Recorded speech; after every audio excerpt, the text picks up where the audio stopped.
Hey, this is going to be a video tutorial on how to downgrade a fat Nand Ps3. I'll be doing this with my T-Flasher. T-Flasher consists of a Teensy 2.0++ and a 360 Nand clip and a nice case I put together. So if you're interested in getting a hardware like this, you can contact me or email me with my email address below. So today I'm going to go through exactly how to use the Nand flasher. And this I'll be demonstrating on 4.60 firmware on a Nand Ps3. This one in particular is a CECH-A model, the first PS3 model. And first thing we're going to do is just check to make sure it works when you get a PS3 in. Check the firmware, and you may want to check the USB port for this to the disk drive, just to ensure that everything's functioning before you get started downgrading your PS3. Oh, are you filming? Okay, yeah, now we're taking apart the PS3, and we'll come back when we have the motherboard bare. Cut. Okay, first thing we're going to do is you have to download the NAND files. I'll leave a link in the description below. So you'll get the T-Flasher NAND files, just extract it. I've downloaded it here to my desktop. And we're going to install some drivers. I'm running this on Windows 7 64-bit. For your reference, first open the Python folder and run the Python 2.72.msi. And it's going to do a quick installation. Just keep going next.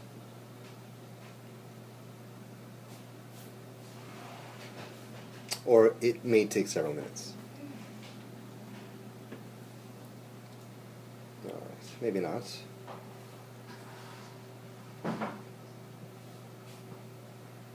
Great, that's it. Finish. Next, install the Python 2.5 Windows 32-bit serial. And just follow steps. It'll locate the Python folder, and we're ready to install. Finished. And the next step is we're going to install the Teensy driver. Here it's Teensy driver and serial install. This will install the serial driver for the Teensy 2.0, and it's not signed by Windows, so you're going to have to notify you want to install this driver software anyways.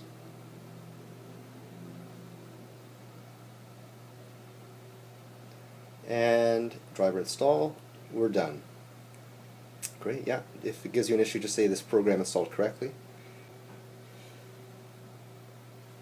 Okay, the next step is we're going to program our Teensy. So open up the Teensy software folder and run the teensy.exe. Now we're going to set up our Teensy 2.0++ with our power supply and plug it into the PC. Here we have our power supply and our T-Flasher, Teensy 2.0++, and we're going to hook up our power line. So that's the orange wire and the black wire. In my last video I showed how to set up a Teensy 2.0+ power supply unit for Teensy 2.0++. The right one is the positive and the left one is the negative. So orange is positive, 3.3 volts. Just tighten that down. And then we get our negative line that we prepared, and we'll plug that into the negative terminal.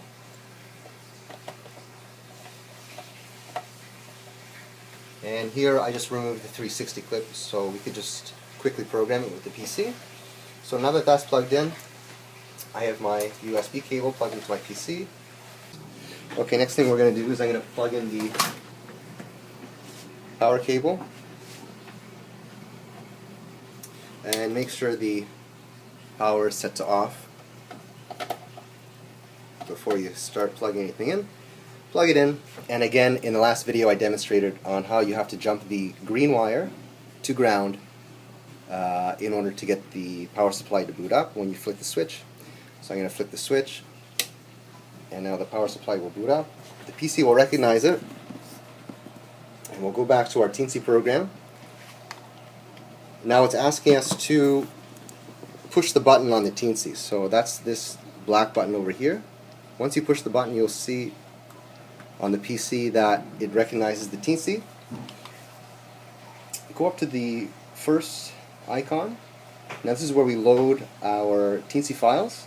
So just navigate to your desktop or wherever you extracted the Teensy Nandway files and locate the Teensy software folder. Then install the Nandway Signal Booster Edition hex. And okay, it's set up. We want the next button to program. It's erasing and programs real quick. Then reboot. This will reboot the Teensy. Now it's ready to read and write on the PS3. So I'm going to turn this off now, and we'll start plugging it in. Okay, so here I've disassembled the Nand Ps3, the CCHA model, and I'm just going to plug in the 360 clip now. Be very gentle with the ribbon cable. Just going to reposition my power supply so all the cables are going nice and straight. And just position it square, just gently over the chip.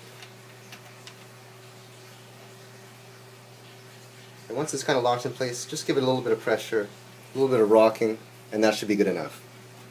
Okay, I'm going to turn on the power supply while it's connected to the PC. PC should recognize it. Okay, navigate back to your T-Flash or Nandway files folder and run the start nandway.bat file. I'm going to drag this down and focus for you because I'm going to run a command here, Python command.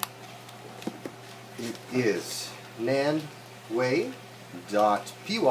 space com and COM port 3. I'm going to guess it's COM port 3. It may be a different COM port. 0 and then info.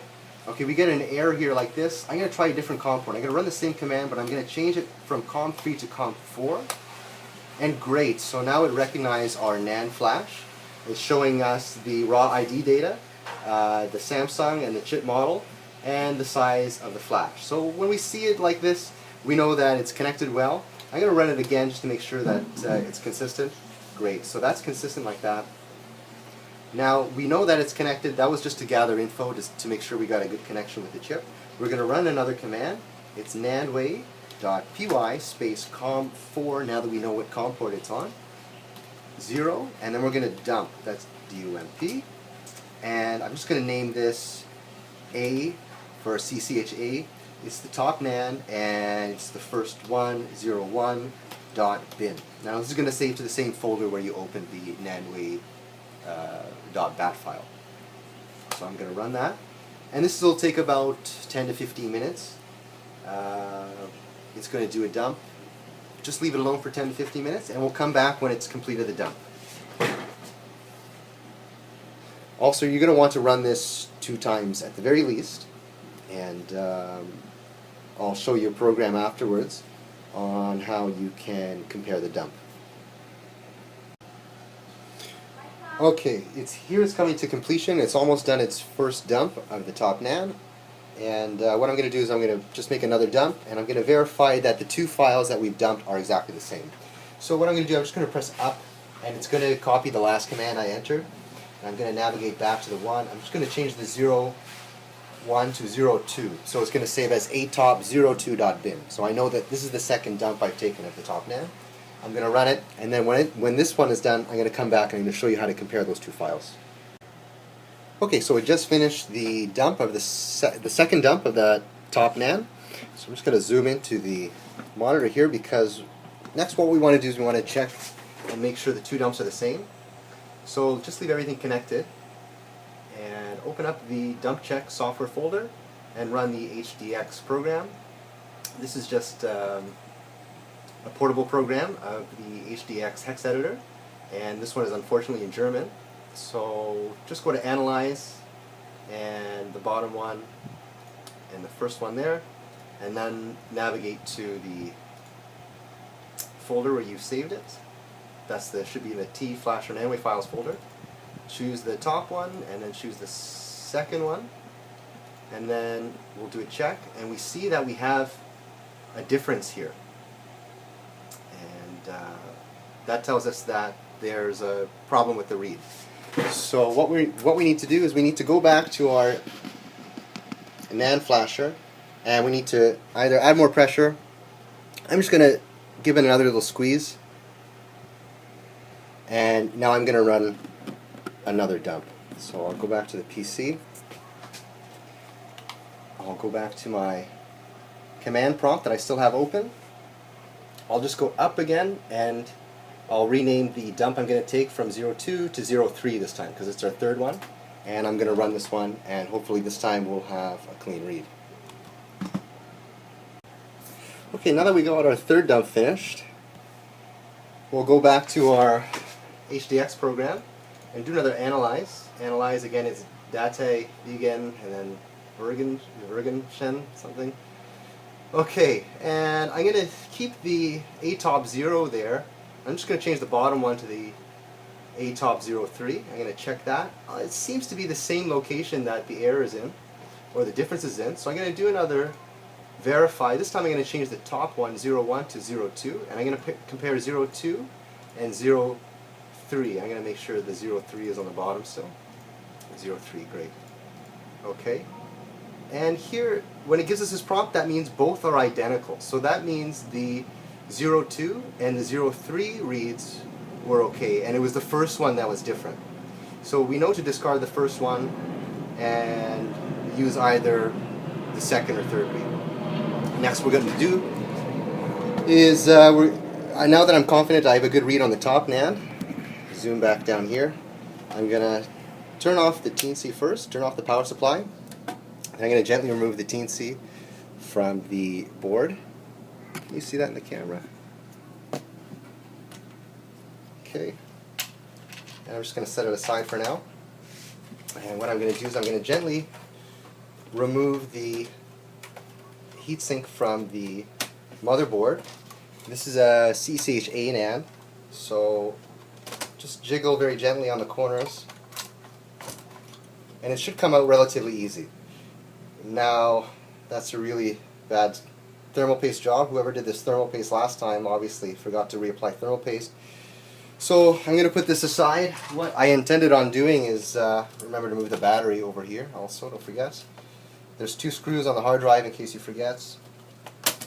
And I'm just going to pop it out. I like to push on the USB ports there, and that usually comes out relatively easy. Here you see we have some thermal paste. Make sure you get all the thermal paste out. You don't want any thermal paste being left anywhere. This is very unsanitary stuff. I don't like this stuff really. So normally I would do this over a garbage can because you can see it's flaking off quite a bit, but I wanted to show this on camera. And I'm just going to briskly give this a wipe, trying to take off that residual thermal paste on the corners. Be careful, don't put too much pressure on the board, you don't want to damage it. If thermal paste is really caked, you could use some alcohol to dissolve the thermal paste a little bit, and that'll give it a little bit easier time to clean off. But it's not really necessary that you get it perfectly clean. You just want to you want to make sure that the top of the chip it doesn't have any contaminants on it, which could cause a gap between the chip and the actual heatsink itself. So on this CCHA we have a bottom NAND right over here, so I'm going to position it kind of like I had the top one, kind of on an angle towards the PC. And I'll focus here hopefully. Again, I'll gently just move it around until it's kind of locked in place. Then when it's there, I'm going to put a little pressure. This time I'm going to hold it from the bottom of the board because there's nothing really supporting it on the bottom. I'm just going to give it gentle pressure, not too much pressure, just something manageable with your thumb and forefinger. And that should be good. Now I'm ready to power it on. Okay, and I'm going to go to my PC. Try this keeps Teensy in focus. And again, as we did with the first NAND, we're going to run the info command. So that's nandway.py com4 that the Teensy is connected to, 0, and we're going to run info. Okay, so we see again we have a good connection. The raw data, it's giving us this code. If you see the raw data 0xff, 0xff, 0xff, and there's no data here, then you know to reposition your clip, or maybe you need to add a little bit more pressure. Okay, so I'm going to run the info again. Great, it's the same, it's consistent. Now I'm going to change it from info to dump, and this is the A bottom the first read .bin, and I'm going to run this command. Again, this is going to take about 10 to 15 minutes, and then I'll come back once it's finished. Okay, that's number one. I'm going to take a dump of the bottom NAND for a second time. Change that 1 to a 2. And I realized the first time I dumped it was BIM with an M. I'm going to change that to an N. And just to make sure, I'm going to go back to my Teensy files. A bottom 2.bin. .bin. There it is. I'm going to change that to a bin. Yes, I want to change the file extension. Okay. Corrected that mistake.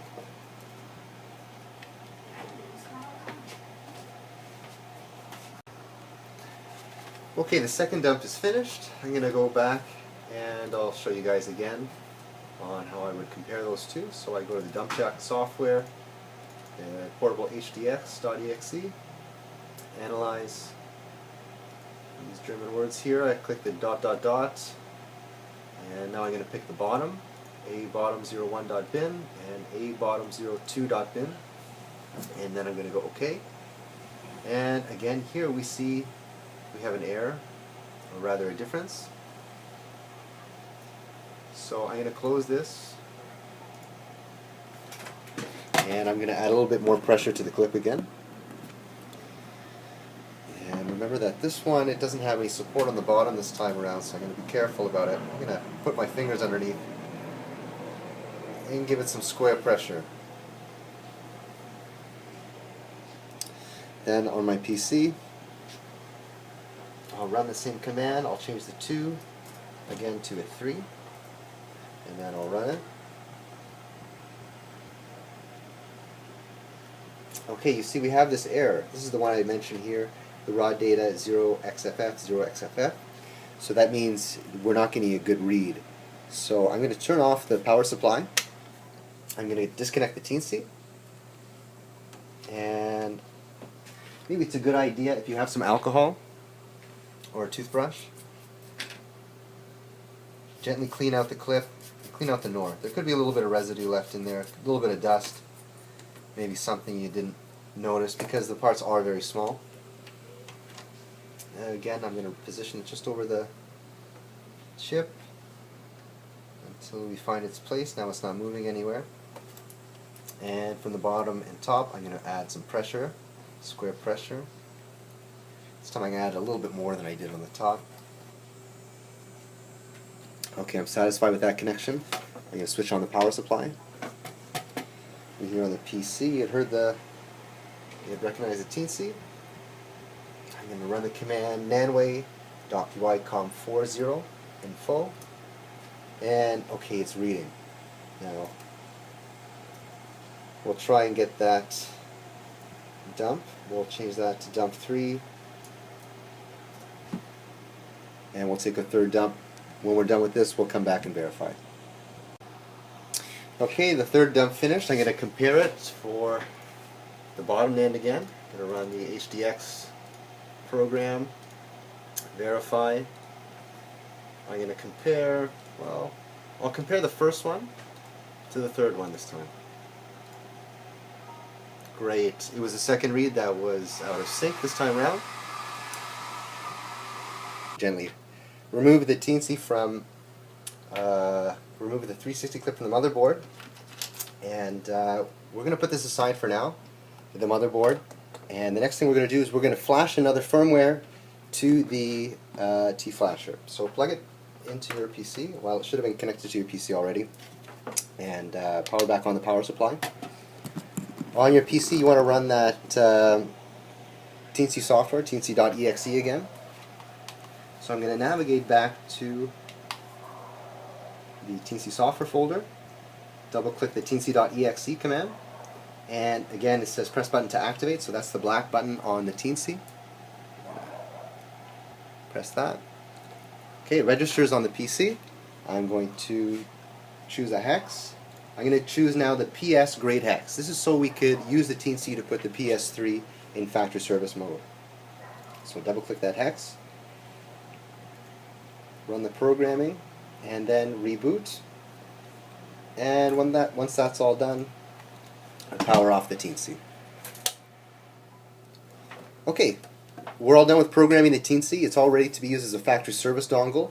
My next step is I'm going to reassemble the PS3 with some thermal paste. So I'm not going to demonstrate assembling the whole PS3 again, but what I will do for the sake of demonstration is I'm going to show you how I apply thermal paste, just so I'm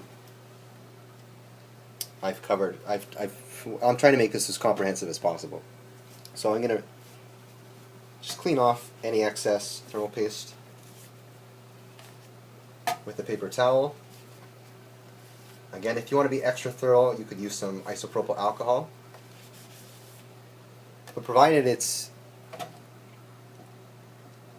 clean, you don't have any white residue left on there, it should be good enough. Okay, you put that down. This is the thermal paste I use. I get it locally here at a store called Assistronic. I'll leave a link in the description below. I believe they also ship out. So just leave a little blob of thermal paste on the GPU and CPU. There's no need to spread it out. Just put a blob in there, and the pressure from the heat sinks will be sufficient enough to spread out that thermal paste. So I don't know if you can see the amount there, but I put just a tad bit more on the GPU than I do the CPU, just because it is a little bit bigger. Okay, now time for assembly. I'm going to skip this, and I'm going to come back when it's all assembled. Okay, now that we have our T-flasher, flash of the PS3 file, we're ready to put the PS3 into factory service mode. So take your USB from your T-flasher and plug it into the USB port closest to the Blu-ray drive. This is a CCHA model, so there's 4 ports, and like any model, it's going to be closest to the Blu-ray drive. Power on the PS3, and I like to make sure there's no discs in the drive just by double checking with the eject button. If you do happen to turn it on, you're going to have to turn it off and then click off the power switch at the back, and then to recycle the power. So in any case, let's get started putting it in factory service mode. Turn on your power supply for the T-flasher. USB stick is in, no disk is in the drive. Sequentially press the power and then eject button. Try and do it within a second. Just like that. Now what it's going to do is going to quickly run a check on the PS grade hex file on the T-flasher, and then it's going to shut down. So that next time when we boot, it's going to boot up into factory service mode. That's it. Now it's shut down. We're done with the T-flasher. We can shut it down and disconnect it, put it aside. Well done. You've just successfully downgraded your first Nand Ps3 console with the T3 flasher. In any case, we have something more to do, but we don't need the T-flasher anymore. We're just going to put that aside, and we're going to focus on the assembled console with some USB drives and some files. Okay, the next step is to grab a USB stick. Here I have a 4 GB USB stick. And what we're going to do is we're going to put the factory mode files on. So what we need to do to get the USB stick to work properly with the PS3, it needs to be formatted to FAT32. So this one is formatted, as you can see, to FAT32. You can see in the Windows Explorer. But if you need to format it, if it's on NTFS, just click Format, change this to FAT32 if the file system is not on FAT32. Quick format checked, and then you can start the format. Make sure you've backed up anything important on that USB drive, because it will erase everything when it does the format. So I've backed everything up. I'm going to format this for you quick. And that doesn't take long for a 4 GB hard drive USB stick. And now I'm going to go to the T-flasher files and grab the factory mode file and the step 1 folder. And I'm going to copy these two and drag it right into the root of the USB drive. So that's the level 2 diag.self and the ps3updat.pup file. What this is going to do is, when you put the USB stick into the PS3, it's going to start installing. It's going to recognize that the level 2 diag.self file is there, which is going to tell the PS3 in factory service mode to start installing the ps3 updat.pup. Now this one is Rajiro 3.55 firmware, so basically what it's doing is it's going to directly install 3.55 Rajiro CFW.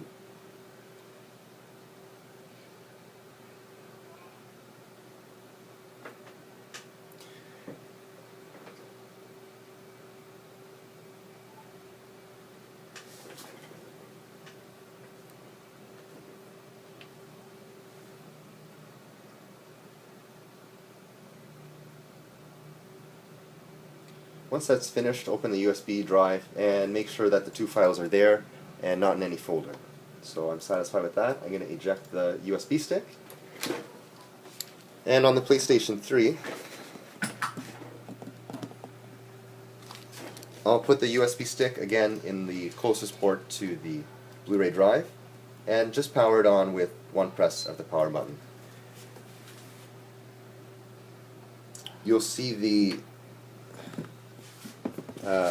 lights on the USB flash if you do have a LED light on the USB, and after a little while it's going to do some reading and you'll see the orange hard drive light flashing indicating that it's writing to the hard drive. But it's not going to be on all the time because it has to read for a while and then write for a while, read for a while, write for a while. So this is just an indication on that it's working. Once this is complete, the green light will start flashing.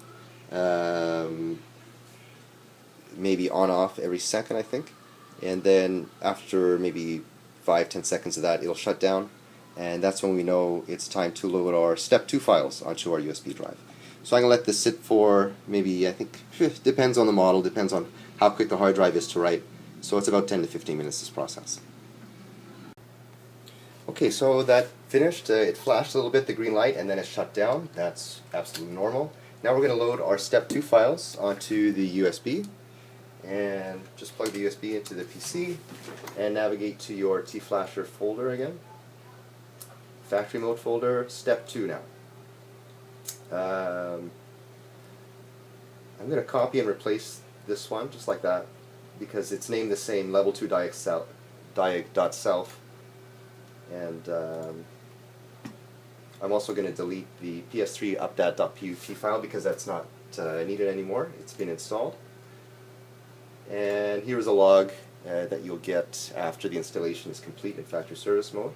If you want, you could check that to make sure everything went well, but everything always goes well when if you flash the NAND chips right.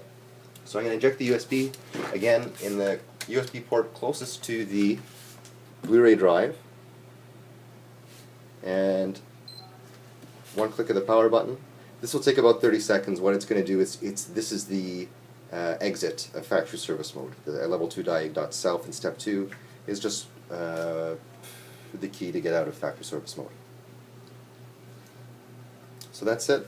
Now what we're going to do is plug it into the monitor, and it's going to ask us to plug in a controller. So I'm going to move this and plug my PS3 into a screen. Okay, so I have the PS3 hooked up to the monitor and I have a controller plugged in, and now we're ready to power on the PS3. Everything should be installed, so I'm just going to click the power button, and it's going to take a little while, and it's going to reboot the PS3 as if it was brand new. It was a brand new first installation. It does the Sony make-believe stuff here. It's going to ask you to turn the PS3 controller on and just navigate through. Set the date.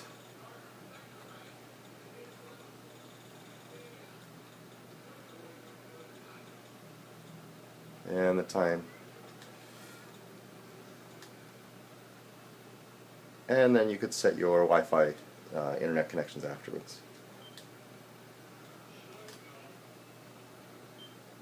And if you, on a NAND console, if you had any data stuff on the hard drive, it'll back it up. So typically, you're not going to lose any data during this downgrade process.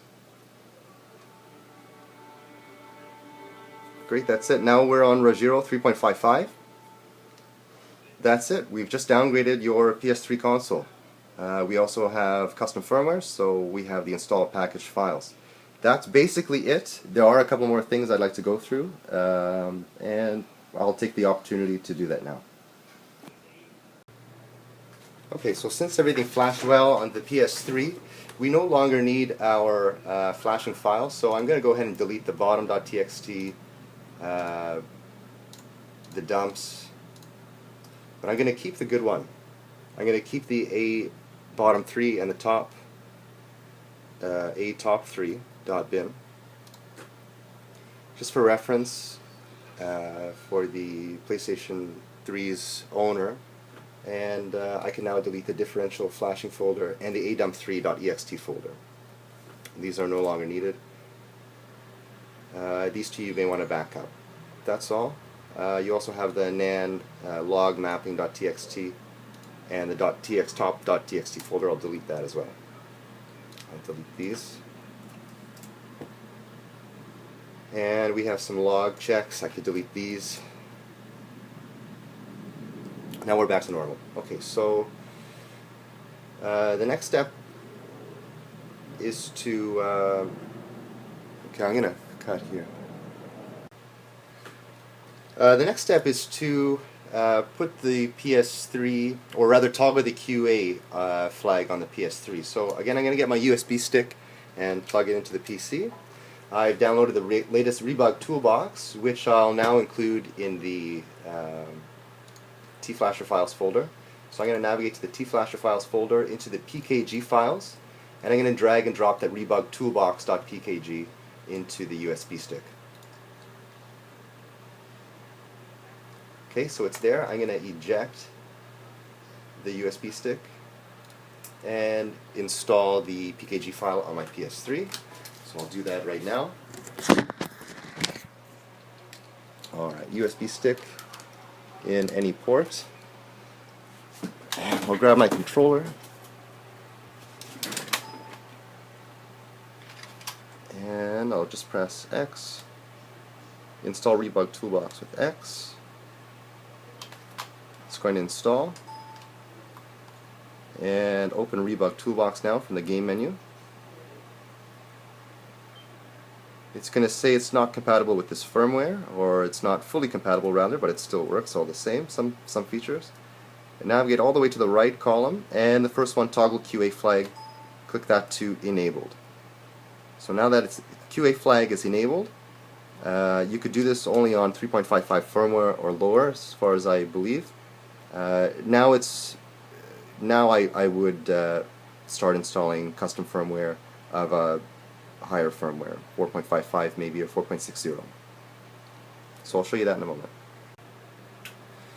Okay, the following step is to install new firmware. So same USB stick I'm using, plug it into the PC, and download any custom firmware of your choosing. The whole point of custom firmware is it's exactly that, it's custom firmware. So I have some custom firmware saved here. I'm going to take my Rizero 4.55 firmware. I'm going to install Rizero 4.55 on this console. I'm going to navigate back to my USB drive. I'm going to make a folder, all caps, PS3. I'm going to open this one. In here I'm going to make a new folder. This one is going to be titled Update. In the Update folder I'm going to paste my PUP custom firmware update file. And then in here I'm going to rename this to PS3 updat.pup, again all caps.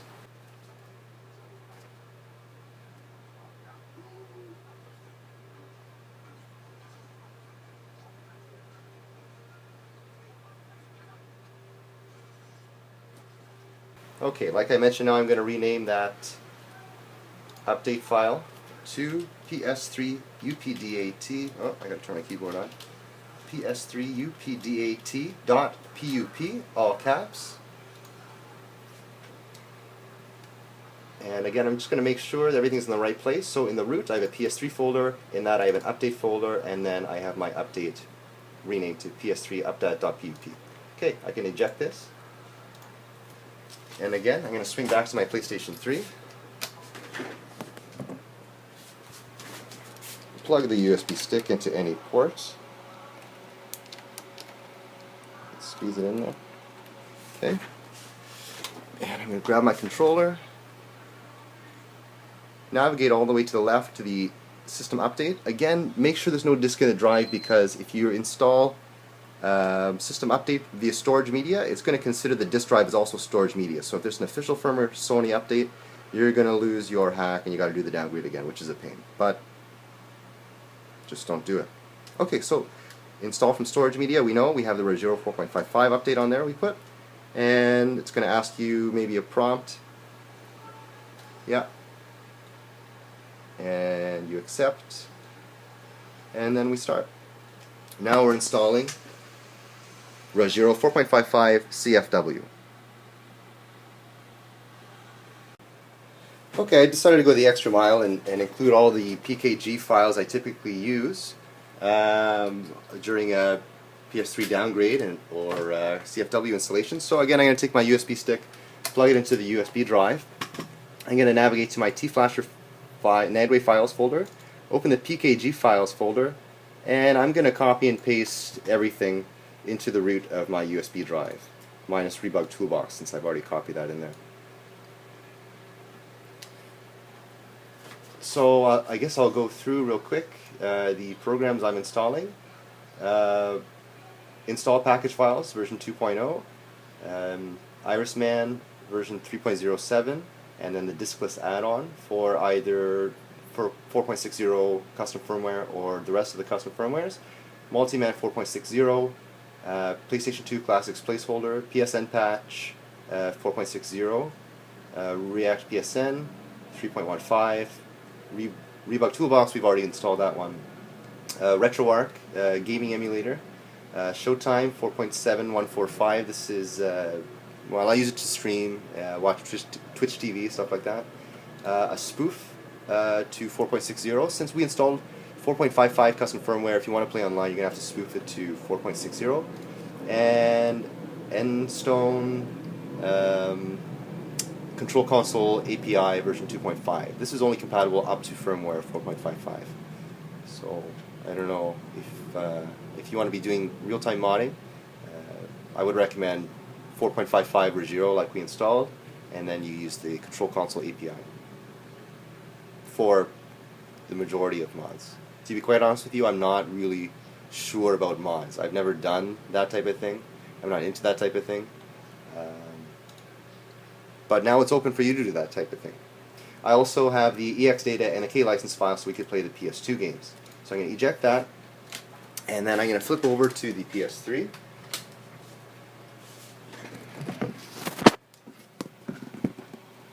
Yeah, it's more stable. And again, from the install package files, I'll start going down the list. So Irisman 3.07. And it does organize it by the date, so this is going to end up, at the bottom of the list. We are going to install the diskless add-on. Since we're on 4.55 firmware, we'll install this one, the 985 one.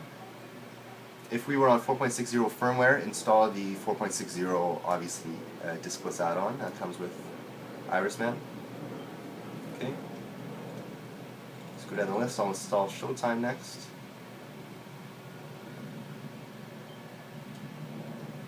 Showtime ends up in the video TV services column. React PSN.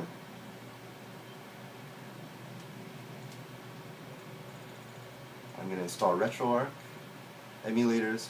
Again, these aren't all necessary. I just like to go through everything that I do to make it complete, in my opinion.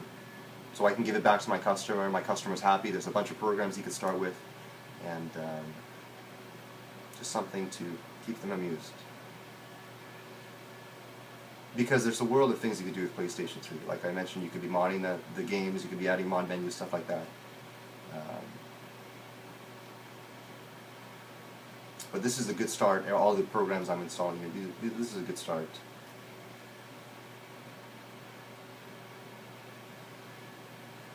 There's plenty to play with, especially Showtime. If you're into watching streaming, there's so much there. NaviX, I should mention. Install NaviX once you have Showtime installed.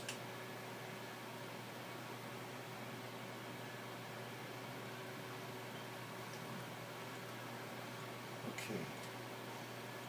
PS2 Classics placeholder next. This is to launch PS2 games. I have another video on that. If you're interested in launching PS2 games, go to that video, check it out. I'm going to install the spoof.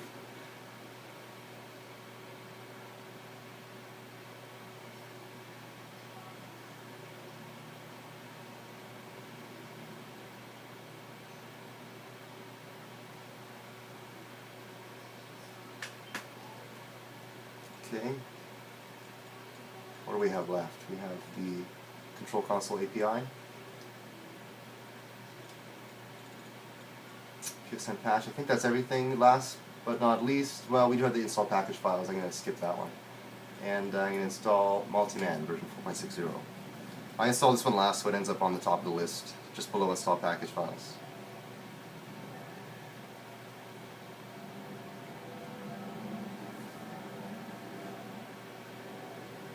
Okay, great. We're done. That's it. That's it. You're ready to start Multiman, copy games in, start playing, launch your backups.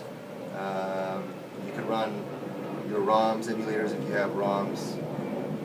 The next step I'm going to do, I'm going to create a new user, and I'm going to rename this to AA.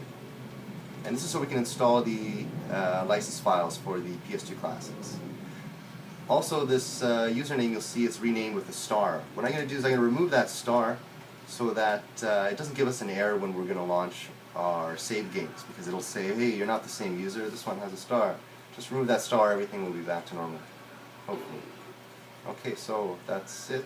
Alright, so I created the user AA here for the PS2 Classics, and then with the K license file and the EX data on the USB stick, it'll find it on the USB drive. I think you have to have it on the USB stick closest to the Blu-ray drive, but I don't at the moment. Let's try it out anyways. Cannot find EX data on USB disk, so that means my USB disk, USB drive has to be put into the USB drive closest to the Blu-ray drive. So I guess I'll show you that here. I had to move that up. And make sure you don't have any other USB drives plugged in. And I'm going to run React PSN again.